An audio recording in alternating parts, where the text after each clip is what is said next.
Ah, donc si je ne m'étais pas mis dans la voie d'Allah, c'est ici là j'allais partir. Il va... Ta Bible dit que Dieu va prendre des gens pour les purifier avec le feu. Est-ce que tu sais que Dieu peut te prendre, il peut nous prendre nous, pour nous purifier dans le feu? Ibrahim alayhi salatu wassalam, ça a été fait pour le cas d'Abraham. La paix de Dieu soit sur Abraham. Attends, hein, il a été cité un verset de la Bible dans Daniel et puis dans Malachi. Non, pas Malachi. Zacharie. Il faut me prendre Zacharie chapitre 7. Non, Zacharie 13, verset 7 à 9. Je vais te montrer quelque chose. Zacharie 13, 7 à 9. 13, verset 7 à 9, c'est ça? Oui, Zacharie 13, 7 à 9. Trouve-moi le verset de Daniel. Où les Abel Nego et autres, là, on les a jetés dans le feu. Et puis, ils n'ont pas eu même les habits ou quoi. Je crois que c'est Daniel 6, un truc comme ça. Trouve ça dans le plan. Allons-y. Zacharie 13, 7 à 9. Ok.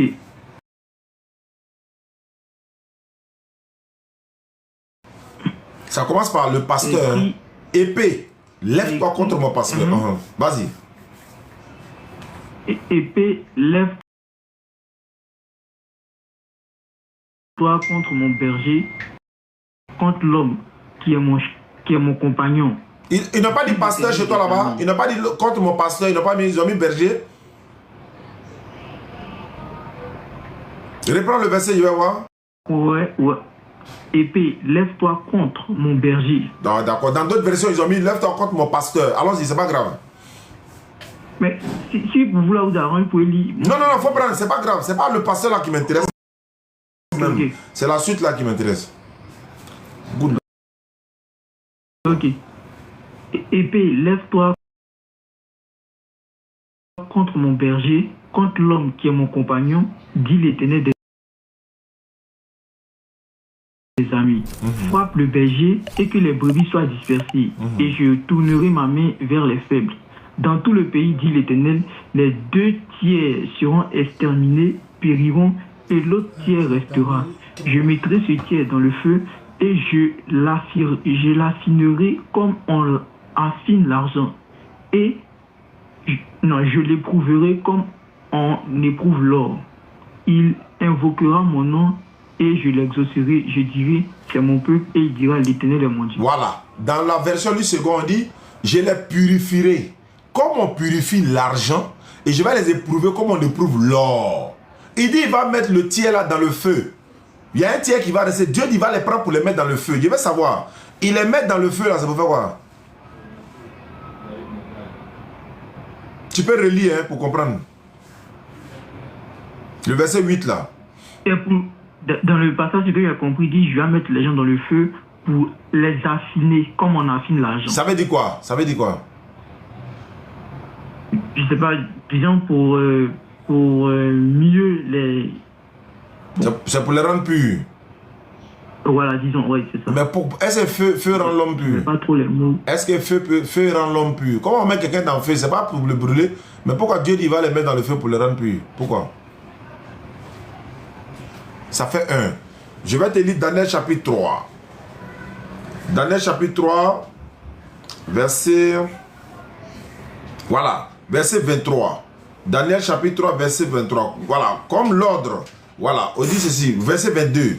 Comme l'ordre du roi était sévère et que la fournaise était extraordinairement chauffée, la flamme tua les hommes qui avaient été jetés, Shadrach, Meshach et Abel-Nego.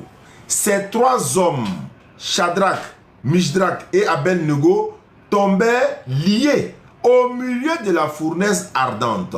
Alors, le roi Nabuchodonosor fut effrayé et se leva précipitamment et prit la parole et dit à ses conseillers, n'avons-nous pas jeté au milieu du feu 3 hommes? Oui. 3 hommes liés? Oui. Il répondit, ô roi, certainement, ô roi.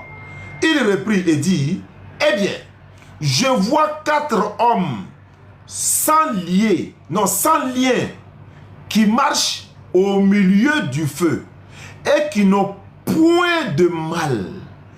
Et la figure du 4e ressemble à celle d'un fils de Dieu, c'est-à-dire c'est un ange. Ensuite, Nabuchodonosor s'approchait de l'entrée de la fournaise ardente et prenant la parole et dit, Shadrach, Meshach et Abednego, serviteurs du Dieu suprême, sortez, venez. Et Shadrach, Meshach et Abednego sortis du milieu du feu. Ils les ont jetés dans le feu. Le feu, à ceux qui ont été jetés là, le feu les a tous consumés. Mais eux là, le feu les a rien fait. Parce que Dieu, l'homme qu'il a dit, ouais, qu'il a vu qu'il ressemblait à un fils de Dieu là, c'est l'ange. Ils les ont jetés dans le feu, mais le feu les a rien fait. Donc les gens ont dit, oui, tout le monde passera par le feu de la souffrance, tout le monde passera par le feu. Hein, les musulmans vont aller en enfer. Attends, mais dans ta Bible là, Dieu a mis des gens en enfer. Il rien ne les a fait dans le feu. Et puis ça, c'est fait même des Nabuchodonosor. Hein. Ils ont soufflé le feu là. On dit non, c'est pas chier. Quoi, qui réfléchit? Quelqu'un qui réfléchit bien là. Marc 9, 49. Ok, c'est écrit ici, car tout homme sera salé de feu. Voilà. Bon, tout homme sera salé de feu. Maintenant, dans la version parole de vie, on dit, tout le monde passera par le feu de la souffrance et recevra du sel pour devenir pur. Maintenant, dans ta version, on dit tout le monde sera salé de feu. La suite dit quoi? Le sel est bon, pourquoi?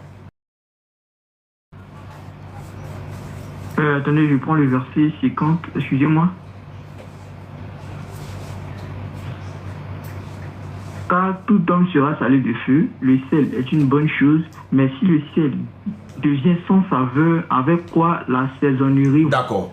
Ayez du sel en vous, voilà, et soyez en paix les uns avec les autres. Quand on dit tout le monde sera salé de feu, ça veut dire quoi? Tu peux m'expliquer?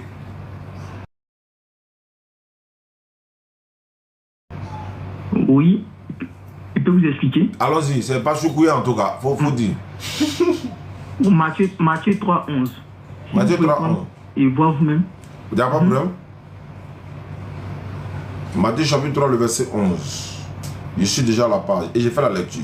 Moi, je vous baptise d'eau pour vous amener à la repentance, mais celui qui vient après moi est plus puissant que moi et je ne suis pas digne de porter ses souliers. Lui, il vous baptisera du Saint-Esprit et du feu. Il t'écoute. Voilà qui est clair. C'est vraiment clair. Mais quand par exemple dans Malachie 3, Zacharie 13 là, on dit on va vous mettre dans le feu pour vous purifier là. C'est le feu des baptêmes là. Est-ce le feu des baptêmes là? Non, là-bas c'est... Marc 9, 49, on dit tout le monde passera par le feu de la souffrance. C'est pas le même feu que Jésus a parlé. Et Jean-Baptiste a parlé de Jésus ici. On dit feu de souffrance. Mais dans ta version, c'est pas le cas. Maintenant. Oui, j'avoue. Voilà. Donc, c'est une manière de dire que dans Sourate 43, verset 68 à 70, est-ce que tu as lu ça? Tu as le Coran?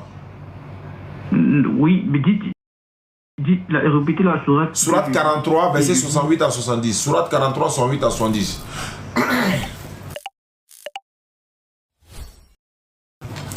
Oh, ok, c'est bon, j'ai pris. Alors, ça. Ok. Oh mes serviteurs, aujourd'hui, nulle crainte pour vous, et vous ne serez point affligés. Ceux qui ont cru en nos signes et sont restés soumis, entrez au paradis, vous et vos épouses réjouis. Voilà. Quand on dit ceux qui ont cru en nos signes et sont restés soumis, soumission c'est musulman. Dans la version que j'ai ici à Midoula, il a dit ceux qui croient en nos signes et puis ils sont musulmans. Et sont musulmans, entrez au paradis, vous y serez fêtés. Ils ont mis mais musulmans. Musulmans veut dire soumis. Donc on parle des musulmans. Ceux qui croient en nos signes et sont musulmans, entrez au paradis, vous et vos épouses, vous y serez fêtés. Mais il n'y a pas un test dans la Bible. Si tu me montres un verset dans la Bible où c'est écrit que ceux qui sont chrétiens entrent au paradis. Moi, je deviens chrétien ce soir.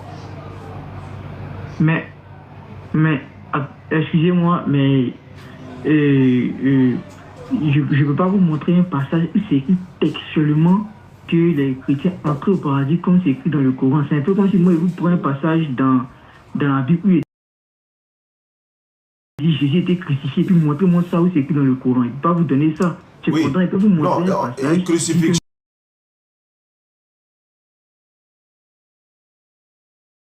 même là, même dans ta Bible, moi, alors dans ta Bible, je peux te démontrer que Jésus n'a jamais été crucifié. Avant qu'on va arriver à là. Non, on ne pourra pas faire ça aujourd'hui. Voilà. Ok, d'accord. Non, c'est une question de salut. Attends, ton salut là, ça n'a rien à voir avec Christ. Ton salut doit être au moins garanti, ou bien ton salut doit être au moins garanti. Maintenant, comment vous faites pour aller au paradis? Selon vous là, votre salut est basé sur quoi? Comment on fait un chrétien, comment il fait pour être sauvé? Mais c'est simple. Marc 16, verset 16, lisez, vous allez voir. Marc 16, 16. Si tu me dis de lire ça, moi la Bible que moi j'ai la Marc 16, c'est coupé, hein, ça n'existe pas dedans. Hein. Voilà. Je peux parler si je vous en prie, je vous en prie.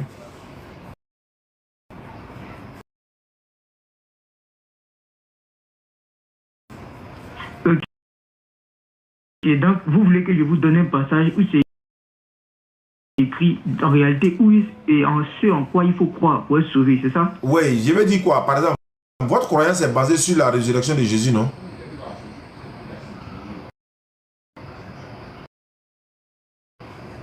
Ou bien c'est pas ça? Notre base, nous, pour être sauvés, il faut simplement croire en Jésus-Christ, c'est tout. Vous ne croyez pas à sa crucifixion? Effectivement, nous croyons qu'il est mort, il est ressuscité, effectivement. Pour vos péchés, non? Oui. C'est ça qui est le nœud même, non? Je vais te donner un enseignement aujourd'hui, Inch'Allah. Tu sais que dans le Coran, on dit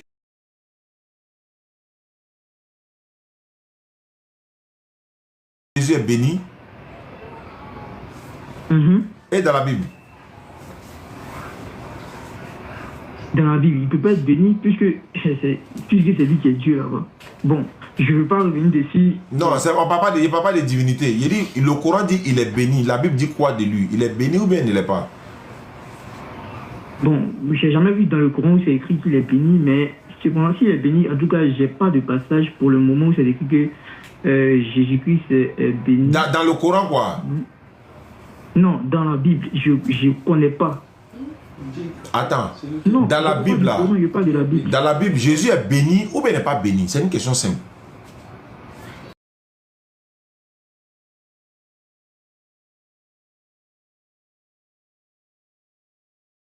Quiconque est pendu au bois. Christ est devenu quoi pour vous?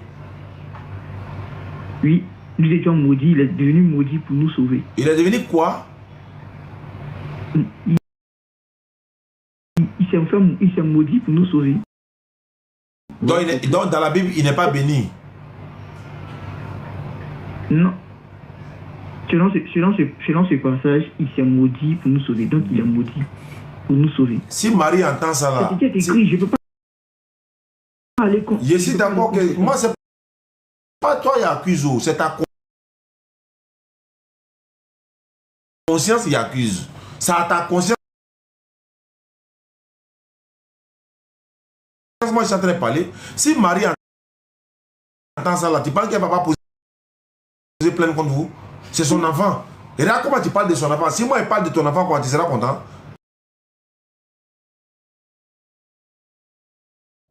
Aïe. Mais le passage que tu as donné, j'ai lu là, tu dis... Hey. Oui, mais je veux dire... Si toi, ton enfant, quelqu'un dit ça de ton enfant, voilà, pour être honnête, tu étais honnête. Hein. Si quelqu'un dit ça là de ton enfant, tu seras content? Non, effectivement non. Ta femme peut poser plainte, non? Mais pourquoi vous traitez son enfant de maudit? Pourquoi vous traitez l'enfant de Marie de maudit? Pourquoi? Mais parce qu'il s'est maudit pour une bonne cause. C'est pour nous sauver. Il dit, les gars, musulmans, musulmans, est-ce que vous êtes d'accord? Voilà le dossier de ma plainte là, au lieu du jugement là. Au lieu du jugement là, ma plainte là. Aïcha Silla, si tu n'es pas venu, Momo, regarde, tous les followers là, le jour de la résurrection là,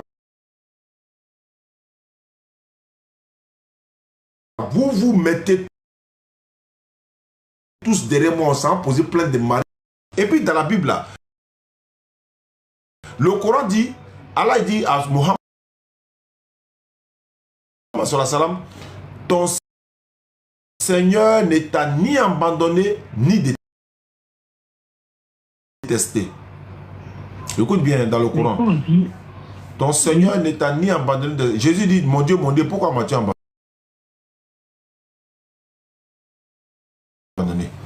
Dieu l'a abandonné dans la Bible. Vous voulez quoi? Alors que, non, c'est que Dieu ne l'a pas abandonné. Comment? Marie même ça, elle dit que son enfant là, vous l'avez pris comme si, on dirait que c'est vos frères sang du quartier au grain quoi. Ça dit que, elle dit, hey, faut parler. Il t'écoute, faut parler. Okay. Ma plainte est là, hein. Bon. Ça est dans...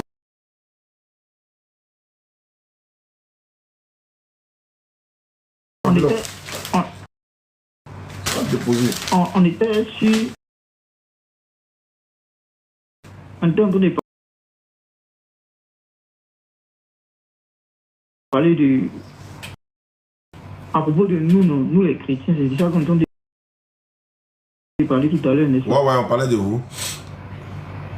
Donc, c'est ce qu'il dit, si nous on était sauvés, effectivement c'est écrit dans la Bible, pas que nous en notre paradis, mais que nous n'irons pas en enfer quand même. Non, c'est Jean 10, 27 à 30. Ouais, Oli. C'est écrit que c'est pour les 12 tribus d'Israël. Lui, il va juger seulement 12 maisons d'Israël, dans la Bible. Il faut chercher ton sauveur. Vous êtes accroché derrière lui, il dit, il ne te connaît pas. Il dit, mais brebis entendent ma voix. Mais attendez, moi je ne suis pas contre. Je suis pas contre tout ce que vous dites. Hein. Tout ce que vous dites, aussi longtemps que c'est biblique, j'ai dit amen. Ouais, mais maintenant, il faut chercher ton sauveur. Puisque Jésus n'est pas pour toi. Donc, qui est ton sauveur maintenant? Mais, Jésus n'est pas venu pour toi. C'est lui-même qui a dit. Mais non, si, on dit qu'à Dieu a tant aimé le monde, il a donné son Fils unique. Ça veut dire qu'en réalité, ça veut dire que Jésus, en réalité, il est venu ici pour sauver le monde. Il a dit il dit que lui, il ne prie pas pour le monde. Jésus dit, il ne prie pas pour le monde. Toi, tu dis, il est venu sauver le monde. Oui, effectivement, il reconnaît, il a dit, je ne prie pas pour le monde. Alors, mais il n'a pas dit qu'il ne prie pas, il prie uniquement que pour les enfants. Mais là, quand il dit, je ne prie pas pour le monde, là, quand il dit, je ne prie pas pour le monde, c'est de quel monde il parle? Mais quand il dit je ne prie pas pour le monde, il est en train de dire ici que je ne prie pas pour tout le monde. Alors, mais pourquoi tu as dit qu'il est venu pour tout le monde? Parce que ce n'est pas tout le monde qui doit être sauvé. Marc 10 dit quoi? Marc 4, 10 à 11 dit quoi? Marc 4, il va te lire ça rapidement. Vous ne souvez pas. Et là, c'est que Jésus va dire, il va te corriger en même temps. Marc 4, 10 à 11. Marc chapitre 4, verset 10. Il dit ceci. Lorsqu'il fut en particulier, Marc 4, chapitre 10. Marc chapitre 4, verset 10. Lorsqu'il fut en particulier, ceux qui l'entouraient avec les 12 l'interrogeaient sur les paraboles. Jésus leur dit, c'est à vous qu'a été donné premièrement le mystère du royaume de Dieu. Mais pour ceux qui sont dehors, tout se passe en parabole. Verset 12. Enfin, qu'en voyant, ils ne voient et ne perçoivent point, et qu'en entendant, ils n'entendent et ne comprennent point, de peur qu'ils se convertissent et que leurs péchés ne leur soient pardonnés. Pourquoi il a peur que les gens se convertissent? Et puis pour que leurs péchés soient pardonnés. Donc il n'est pas venu pour tout le monde. De peur. Effectivement, c'est ce qu'il disait. Mais c'est pas tout le monde qui va au paradis. Il est venu pour les enfants d'Israël seulement. C'est ce qu'il te dit là. Jésus dit, ma mission c'est limite qu'aux enfants. Il faut chercher ton sauveur.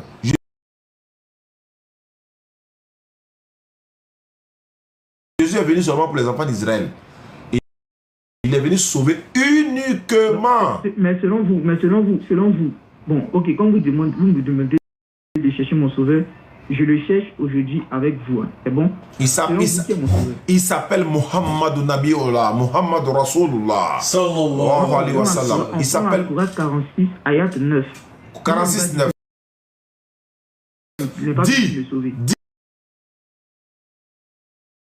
Dis, je ne suis pas une innovation parmi les messagers. Je ne sais pas ce que l'on ferait de moi ni de vous. Je ne fais que suivre ce qui m'est révélé. Je ne suis qu'un avertisseur clair. Je t'écoute. S'il vous plaît, ouais, laissez-moi le relire et expliquer aller un peu trop vite. Il y a un mot qu'on a mis dans ta tête là. Mot là n'est pas dans le test. Il y a un mot qu'on a mis dans votre tête. Mot là n'est pas dans le test. Non, alors je t'écoute. Mais attendez, laissez-moi lire. Vas-y, frère. C'est écrit ici, on dit, je ne suis pas une innovation parmi les messagers d'Allah. Ça veut dire, je ne suis pas nouveau parmi les envoyés de Allah. Et je ne sais pas, Mohammed le prophète dit, je ne sais pas ce que Allah fera de moi. Ça veut dire que le sort qu'Allah lui réserve là, il n'en a pas conscience. Il ne sait pas. Ni de vous qui me suivez. C'est-à-dire, même vous qui avez cru en son message qui le suivez, il ne sait même pas ce que Allah vous fera. Je ne fais que suivre ce qui m'est révélé et je ne suis qu'un avertisseur clair. Tranquille. Bon, d'accord. Il est dit ici tranquillement et explicitement, il ne sait pas ce que Allah va lui faire et il ne sait même pas ce qui vous est réservé, vous qui le suivez. Très bien. Donc,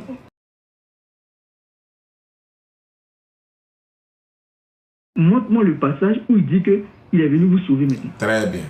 Avant de te donner le passage, il te donne la réplique maintenant dans ta Bible. C'est ça qui est intéressant dans l'interreligion. Pourquoi dans ma Bible? Attends, il va te montrer ce que Jésus a dit.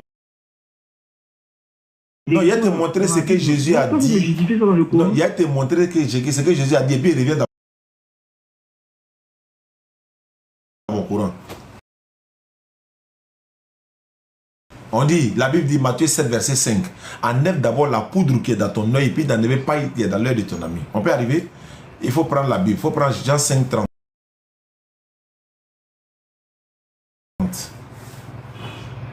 Jean 5, 30.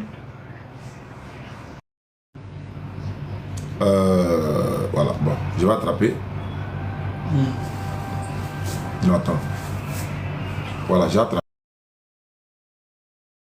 simplement, c'est pas grave. Non, mais ici. Non, il y a chargé là qui est en bas, ça ne pourra pas.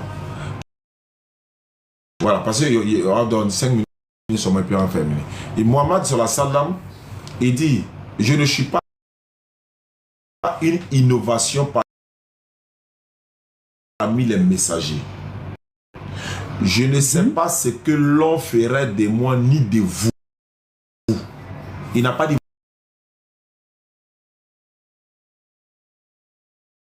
vous qui me suivez.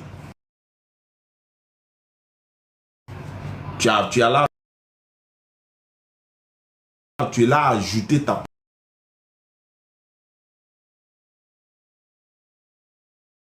pensée dessus. Il parle à des mécréants qui sont en face de lui. Muhammad sallallahu alayhi wa sallam, le ceux-là, leur sort qui est ce que Allah leur réserve là, Muhammad sallallahu alayhi wa sallam ne sait pas. Ce que Allah leur réserve. Mais dans le même Coran, tu as lu 46, 9, non? Hein? 46, 9. Faut lire 46, faut lire 13 à 14. Ta réponse est là. 13 à 14. Dans la même sourate, il ne faut pas sortir. 13 à 14. J'arrive, je réponds. C'est écrit dans. Avant qu'on va lire 13 à 14, je réponds d'abord pour bien comprendre. Allons-y. Allah lui dit de dire quoi? Oui, oui, oui. Ceux qui disent notre Seigneur est Allah, puis se tiennent dans la droiture, ceux-là n'auront rien à craindre et ne seront point affligés. Voilà les gens du paradis, ils demeureront éternellement en récompense de ce qu'il faisait. Quelqu'un qui dit c'est pas où il va au 46-9, lui va aller garantir le salut pour nous encore au 13 à 14. Tu n'as pas compris. C'est pourquoi il te dit doucement. Mohammed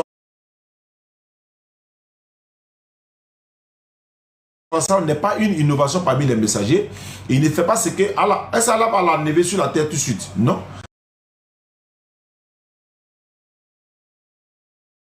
Allah va châtier les mécréants là tout de suite. Non. Mais il dit je ne fais que suivre ce qui m'a été révélé. Bien sûr.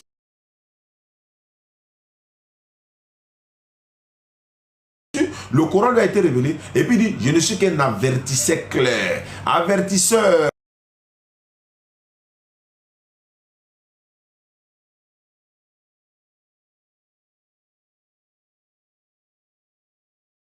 C'est un, puis te tiennent dans la droiture.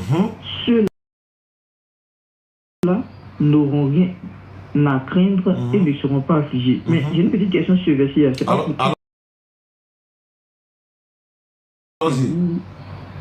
Ok.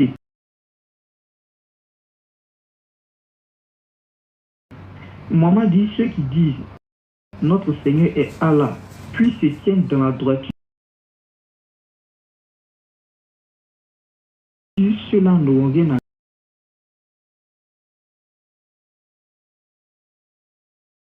craindre. Donc ça veut dire qu'il y a des gens aussi qui peuvent très bien dire notre Seigneur est Allah et ne peuvent pas se tenir dans la droiture. Mais ça c'est clair. Ça c'est clair.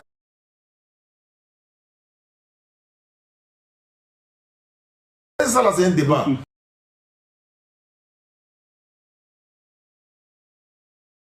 Ça c'est clair? Non, j'ai proposé la question. Oui, non, ça c'est clair et net. Parce qu'il y a des gens, ils vont se dire notre Seigneur c'est Allah, alors qu'ils ont les gris-gris sur eux. Alors qu'ils ont des amours. Alors qu'ils font des choses qui n'ont rien à voir avec l'islam. Eux ne sont pas dedans. Hein. Ça c'est clair et net. Oui, je vois. Voilà. Il y a beaucoup de choses qui sont pas, qui n'ont pas, voilà, Allah n'a pas besoin de ça. Donc,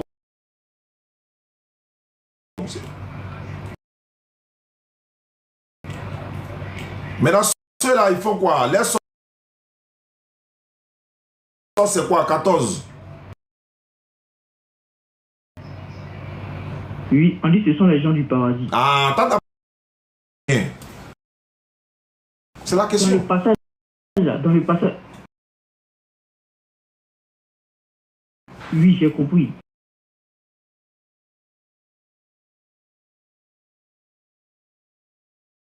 Dans le passage là, il a dit qu'il ne peut rien faire de lui-même. On est bien d'accord dessus. Ouais, bien sûr. Dessus. Ouais. Voilà. Mais il dit qu'il ne peut pas forcer sa volonté parce qu'il ne peut pas, il ne fait pas lui sa volonté, mais la volonté de celui qui l'a envoyé, n'est-ce pas? Est-ce que toi tu es d'accord avec ça? Oui, je suis parfaitement d'accord. T'as dit qu'il est Dieu lui-même. T'as dit qu'il est Dieu lui-même.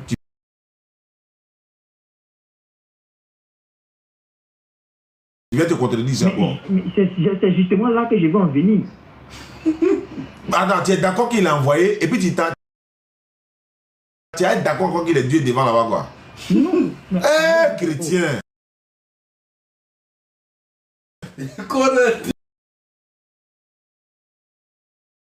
Ouais, non, alors. Okay. Bon, il a soupe là. Et c'est quand comment ma Dominique, il n'y en a pas encore mangé, non?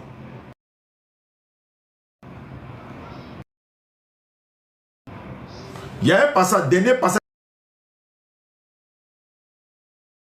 de la Bible. Jésus dit qu'il ne peut pas donner le paradis à quelqu'un. Tu as une fois vu ça dans la Bible? On va terminer sur ça. Action.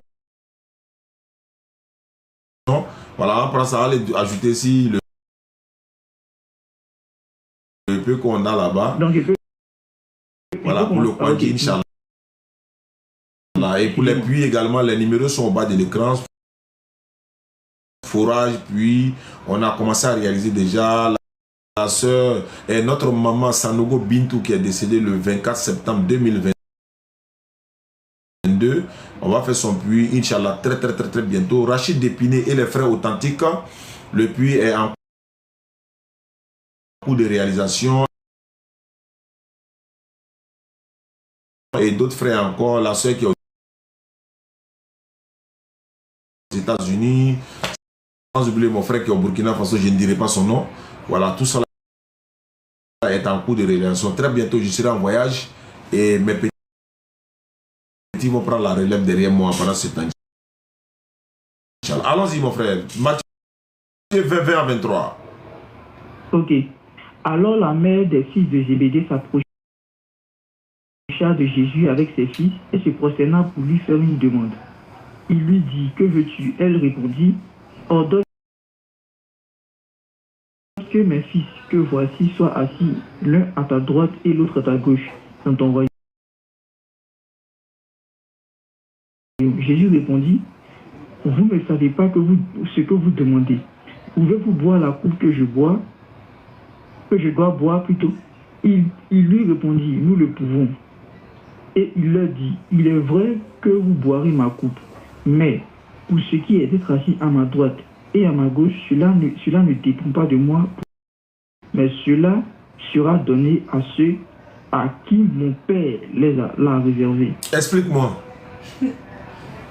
Il a dit quoi à la femme, la maman des enfants là, il leur a dit quoi? Il dit que pour ce qui est de mettre les enfants de la femme là, à sa droite ou à sa gauche, ça ne dépend pas de lui. C'est où ça? À sa gauche, à sa droite, ça c'est où ça? C'est à Djamé, c'est à Trévis, c'est où? C'est au ciel. Au ciel simplement, au paradis ou bien au ciel? Au paradis. Très bien. Jésus a dit lui il peut ou bien il dit il peut pas? Il dit que ça, oui, il dit il peut pas, il dit ça ne dépend pas de lui. Très bien, c'est tout ce qu'il voulait. Tu as une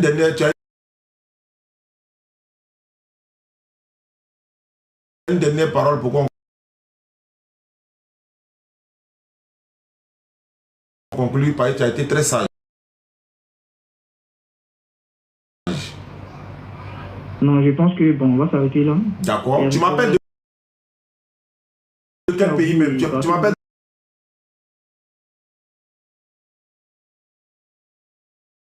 d'où? Oui. Tu m'appelles d'où? Ah, oui, je suis au Canada.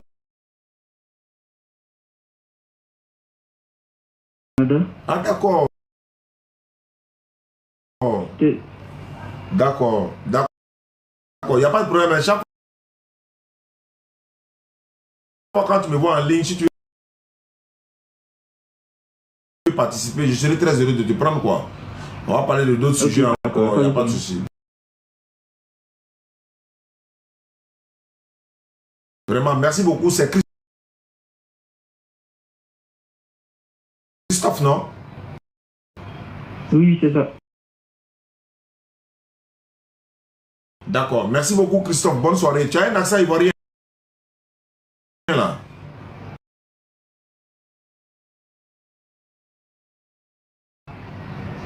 Hein? Tu as un accent ivoirien là? Oui, je suis.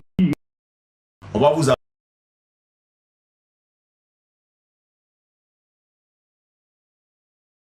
appeler, vous allez venir pour qu'on puisse participer.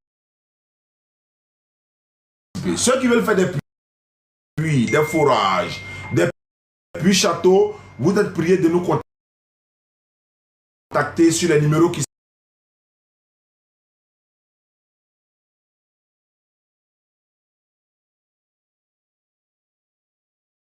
s'affichent au bas de l'écran.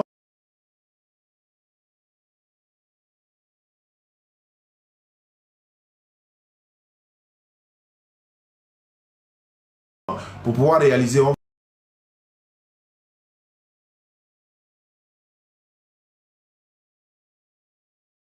donner tous les détails, Inch'Allah. Et c'est que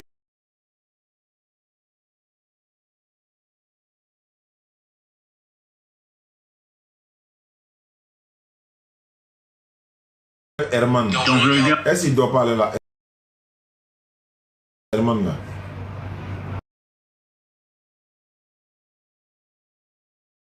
Allô? Allô? Allô?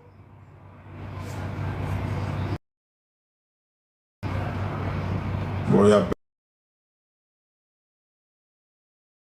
Herman. Lui, l'autre appelle de WhatsApp, mais ça passe pas. Peut-être il va se convertir. Ouais, qui voudrait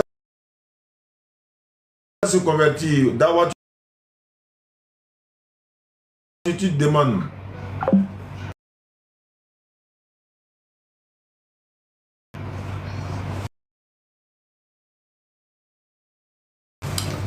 On met le habitant, voilà, Herman.